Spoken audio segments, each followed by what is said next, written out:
Buenos días, hermanos. Le doy las gracias a Dios por el gozo y el privilegio de estar nuevamente en el espacio de la comunidad contigo para compartir este devocional de la serie Santidad. Vamos a orar, vamos a entregar este tiempo al Señor. Bendito Dios, Dios Todopoderoso, te pido tu asistencia en esta mañana para comunicar tu palabra y que seas tú, a través mío, que nos hables. Ayúdanos a entender tu mensaje y poner por obra todos tus mandatos. En Cristo Jesús oramos. Amén. La santidad de Cristo. El texto que vamos a leer en esta mañana está en el libro de 2 Corintios, capítulo 5, verso 21. Y la palabra del Señor dice así: al que no conoció pecado por nosotros, Dios lo hizo pecado, para que nosotros fuésemos hechos justicia de Dios en él. Queridos hermanos, antes de hablar de nuestra propia santidad, sería muy bueno que veamos primero la santidad de Cristo. Es fundamental para nosotros entender que estamos firmemente plantados y cimentados en la seguridad que tenemos en Cristo. Cuando vemos y entendemos lo que significa el sed santos porque yo soy santo, podemos ver mucho más claramente nuestra propia pecaminosidad. Veremos la maldad y el carácter engañoso de nuestro corazón. Y de esta manera hallamos al blanco de la perfecta santidad de Dios.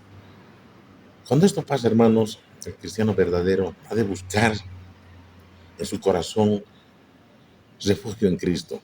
Por esto es importante que entendamos lo que es la justicia de Cristo y el hecho de que su justicia se nos acredita a nosotros. La Biblia, hermanos, da testimonio de nuestro Señor Jesucristo durante los años en que Él estuvo en la tierra. Vivió una vida perfecta, santa. Nos dice que fue sin pecado y que no conoció pecado. El apóstol Juan afirma que no hay pecado en Él. En el Antiguo Testamento se describe proféticamente como el justo y como el que ha amado la justicia y ha aborrecido la maldad.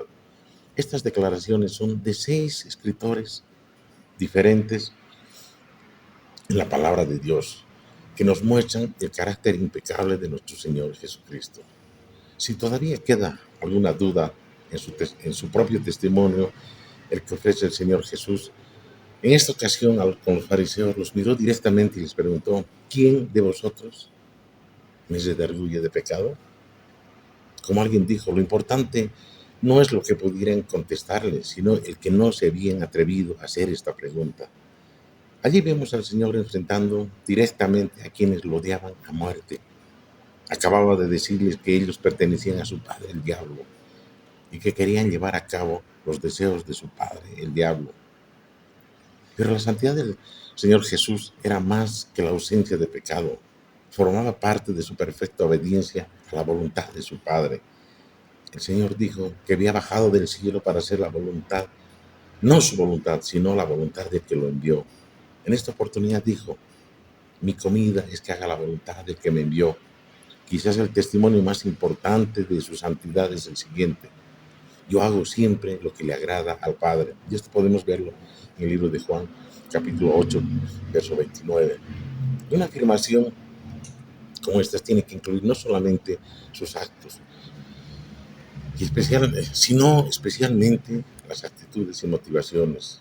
Nosotros podríamos hacer una muy buena acción, pero por motivos malos. No sabemos, pero sabemos que esto no agrada a Dios. La santidad es algo que va más allá de la realización solamente de los hechos. Los motivos tienen que ser santos, es decir, tienen que nacer de un deseo de hacer algo simplemente porque esa es la voluntad de Dios. Nuestros pensamientos tienen que ser santos porque Dios los conoce, incluso antes de que se formen en nuestra propia mente. El Señor Jesucristo cumplió cabalmente todos estos requisitos y lo hizo por nosotros. Vino a nacer en este mundo bajo la ley de Dios a fin de que pudiese cumplirla por nosotros y para nuestro propio beneficio.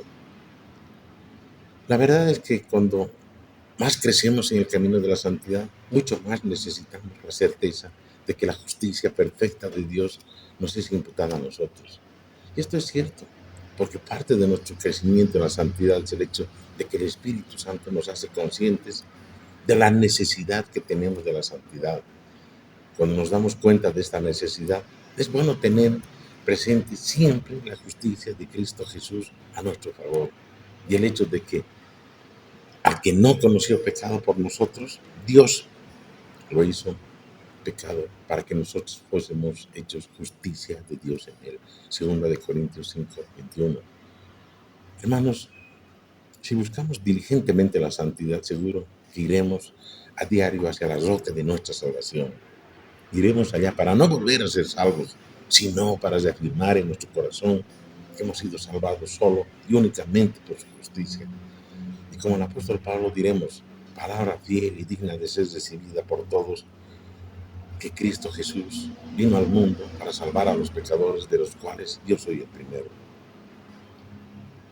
Es en este momento que la vida santa de Cristo, vivida a favor de nosotros, se nos hace relevante. Se hace evidente que la vida santa sin pecado de nuestro Señor tiene como fin servirnos de ejemplo. Pensemos seriamente esto, hermanos. Lo que hago siempre es para agradar a Dios. ¿Seríamos capaces de tomar estas palabras como meta para nuestra vida personal? ¿Estamos realmente dispuestos a analizar con cuidado todas nuestras actividades, todas nuestras metas, todos nuestros planes y todos nuestros actos a la luz de la siguiente afirmación? ¿Hago esto para agradar a Dios?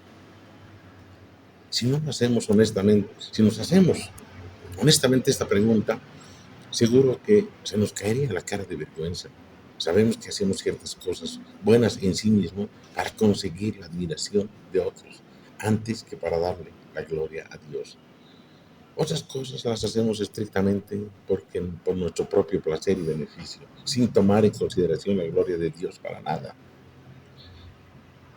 ¿Cuál es nuestra actitud ante los que no nos muestran ningún amor? ¿Los vemos como personas por las cuales murió Cristo? ¿O solamente vemos como personas que nos hacen mucho más difícil la vida? Recuerdo una vez que tuve un problema con una persona que me agredió sin ningún motivo y después de algún tiempo lo vi en la iglesia y me sentí mal al darme cuenta que nunca había pensado en esa persona como alguien por el cual Cristo había muerto en la cruz, sino solo como en alguien con el cual había tenido un impacto desagradable. Hermanos, tenemos que aprender a seguir el ejemplo de Cristo, que fue movido a compasión por los pecadores, de que podía orar por ellos incluso cuando estaban clavándolo en la cruz del Calvario. Y un teólogo famoso dijo, la santidad no consiste en meditaciones místicas, pasiones fanáticas, ni castigos no impuestos. Consiste en pensar como piensa Dios y en desear lo que desea Dios. La santidad tampoco significa creer frecuentemente en una lista de cosas que se deben hacer y de cosas que no se deben hacer, pero especialmente las cosas que no se deben hacer. Cuando nuestro Señor vino al mundo dijo, he aquí que vengo, oh Dios, para hacer tu voluntad. Este es el ejemplo, hermanos, que tenemos que seguir en todo lo que pensamos, en todo lo que hacemos, en todas las circunstancias de nuestro carácter. El principio superior que nos mueve y nos guía ha de ser el deseo de seguir siempre a Cristo en el cumplimiento de la voluntad del Padre. Este es el camino que debemos seguir en la búsqueda de la santidad. Vamos a orar, hermanos. Gracias, Padre, por tu palabra. Gracias por tu misericordia. Gracias porque sin merecer nada nos amaste. Ayúdanos, Señor, en nuestro diario caminar. Y gracias por tu Hijo, por su ejemplo, su entrega. En el nombre de nuestro Señor Jesucristo, oramos. Amén.